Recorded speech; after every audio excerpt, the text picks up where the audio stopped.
ನಿಮ್ಮ ಹಳೆಯ ಒಡವೆನ ಅಧಿಕ ಬೆಲೆಗೆ ಮಾರಬೇಕೆ?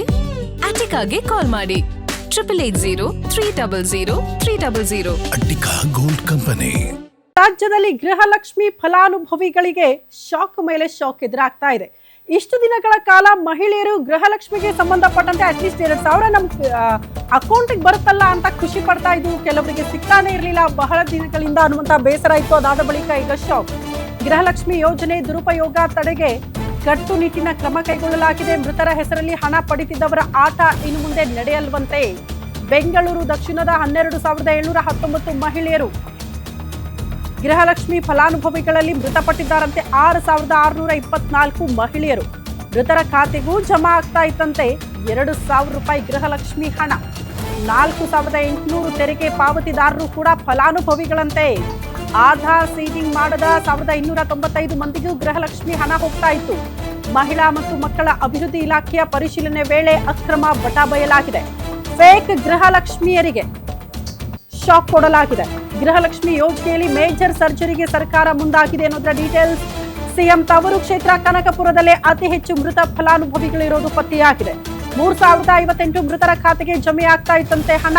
ಅದನ್ನ ವಾಪಸ್ಗೆ ಆಗ್ರಹಿಸಲಾಗ್ತಾ ಇದೆ. ಗೃಹಲಕ್ಷ್ಮಿ ಯೋಜನೆ ಅಕ್ರಮ ತಡೆಯೋದಕ್ಕೆ ಹೊಸ ಪ್ರಯತ್ನ ಆಗ್ತಾ ಇದೆ. ರಾಜ್ಯದಲ್ಲಿದ್ದಾರೆ 1.30 ಕೋಟಿ ಗೃಹಲಕ್ಷ್ಮಿ ಫಲಾನುಭವಿಗಳು.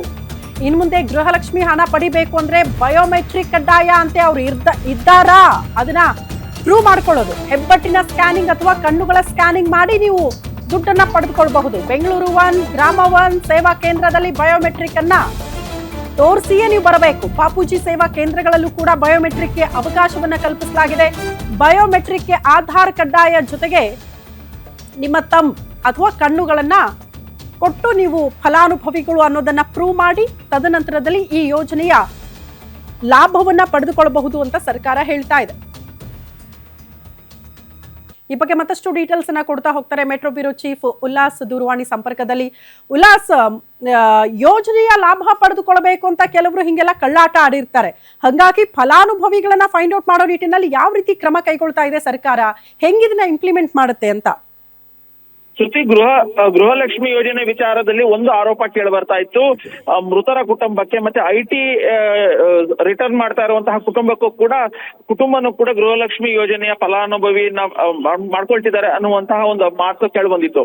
ಸೊ ಈ ಹಿನ್ನೆಲೆಯಲ್ಲಿ ರಾಜ್ಯ ಸರ್ಕಾರ ಇಡೀ ರಾಜ್ಯಾದ್ಯಂತ ಸುಮಾರು 1,03,00,000 ಗೃಹಲಕ್ಷ್ಮಿ ಫಲಾನುಭವಿಗಳಿದ್ದಾರೆ. ಅದನ್ನ ಒಂದು ರೀಸಫಲ್ ಅನ್ನ ಮಾಡುವಂತ ಫಿಲ್ಟರ್ ಮಾಡುವಂತ ಕೆಲಸಕ್ಕೆ ರಾಜ್ಯ ಸರ್ಕಾರ ಮುಂದಾಗಿರುವಂತದ್ದು. ಈಗ ಆರಂಭದಲ್ಲಿ ಬೆಂಗಳೂರು ದಕ್ಷಿಣ ಜಿಲ್ಲೆಯಲ್ಲೇನೆ ಈ ರೀತಿಯಾದಂತ ಒಂದು ಫಿಲ್ಟರ್ ಮಾಡುವಂತ ಕೆಲಸಕ್ಕೆ ಮಹಿಳಾ ಮತ್ತು ಮಕ್ಕಳ ಕಲ್ಯಾಣ ಇಲಾಖೆ ಮುಂದಾಗಿದೆ. ಸೊ ಅದರಲ್ಲಿ 12,781 ಗೃಹಲಕ್ಷ್ಮಿ ಫಲಾನುಭವಿಗಳೇನಿದ್ದಾರೆ ಅದು ಅನಧಿಕೃತವಾಗಿ ಹೋಗ್ತಾ ಇದೆ ಅವರ ಖಾತೆಗೆ. ಅಂದ್ರೆ ಮೃತರಾಗಿರ್ಬೋದು ಮತ್ತೆ IT ರಿಟರ್ನ್ ಅನ್ನ ಮಾಡ್ತಾ ಇರುವಂತಹ ಫ್ಯಾಮಿಲಿಗೂ ಕೂಡ ಹೋಗ್ತಾ ಇದೆ ಅನ್ನುವಂಥದ್ದು ಸ್ಪಷ್ಟವಾಗಿ ಗೊತ್ತಾಗ್ತಾ ಇದೆ. ಸೊ ಹೀಗಾಗಿನೇ ರಾಜ್ಯ ಸರ್ಕಾರ ಒಂದು ಆದೇಶವನ್ನ ಮಾಡಿದೆ. ಇನ್ನು ಮುಂದೆ ಗೃಹಲಕ್ಷ್ಮಿ ನಿಮಗೆ ಕಂಟಿನ್ಯೂ ಆಗ್ಬೇಕು ಅಂತಂದ್ರೆ ನೀವು ಬಯೋಮೆಟ್ರಿಕ್ ಅನ್ನ ಕೊಡಬೇಕು ಅಥವಾ ತಮ್ಮ ಇಂಪ್ರೆಷನ್ ಅನ್ನ ಕೊಟ್ರೆ ಮಾತ್ರ ನಿಮ್ಗೆ ಈ ಗೃಹಲಕ್ಷ್ಮಿ ಯೋಜನೆಯ ಲಾಭ ಸಿಗುತ್ತೆ ಅನ್ನುವಂಥದ್ದು. ಯಾಕೆಂತಂದ್ರೆ ಬಹುತೇಕ ಕಡೆಗೆ ಆಲ್ರೆಡಿ ನಾವು ನೋಡ್ತಾ ಹೋಗೋದಾದ್ರೆ ಸಿಎಂ ತವರು ಕ್ಷೇತ್ರದಲ್ಲಿ ಸುಮಾರು 3,000ಕ್ಕೂ ಹೆಚ್ಚು ನಕಲಿ ಫಲಾನುಭವಿಗಳಿದ್ದಾರೆ ಅನ್ನುವಂಥದ್ದು ಸ್ಪಷ್ಟವಾಗಿ ಗೊತ್ತಾಗ್ತಿದೆ. ಅಂದ್ರೆ ಅಂಗನವಾಡಿ ಕಾರ್ಯಕರ್ತರು ಏನ್ ಸರ್ವೇನ ನಡೆಸಿದ್ದಾರೆ ಆ ಒಂದು ಸರ್ವೆಲಿ ಈ ಅಂಶ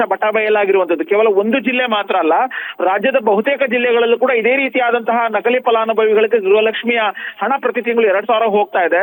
ಸೊ ಇದು ರಾಜ್ಯ ಸರ್ಕಾರಕ್ಕೂ ಕೂಡ ಆರ್ಥಿಕವಾದಂತಹ ಒಂದು ಹೊರೆ ಆಗ್ತಾ ಇದೆ. ಯಾಕೆಂತಂದ್ರೆ ಒಂದ್ ಕಡೆ ಸರ್ಕಾರನೇ ಹೇಳಿತ್ತು IT ರಿಟರ್ನ್ಸ್ ಅನ್ನ ಫೈಲ್ ಮಾಡಿದ್ರೆ ಅವ್ರ ಆದಾಯ ಹೆಚ್ಚಿದ್ರೆ ಯಾವುದೇ ಕಾರಣಕ್ಕೂ ಕೂಡ ಗೃಹಲಕ್ಷ್ಮಿ ಫಲಾನುಭವಿ ಅವರು ಆಗ್ಲಿಕ್ಕೆ ಸಾಧ್ಯ ಇಲ್ಲ ಅನ್ನುವಂಥದ್ದು ಹೇಳಿತ್ತು. ಆದ್ರೂ ಕೂಡ ವಾಮ ಮಾರ್ಗದ ಮೂಲಕ ಪ್ರತಿ ತಿಂಗಳು 2,000 ರೂಪಾಯಿ ಹಣವನ್ನ ಪಡೆಯುವಂತ ಕೆಲಸಕ್ಕೆ ಮುಂದಾಗಿದ್ರು ಅನ್ನೋಂಥದ್ದು ಈಗ ಸ್ಪಷ್ಟವಾಗಿ ಗೊತ್ತಾಗ್ತಾ ಇದೆ.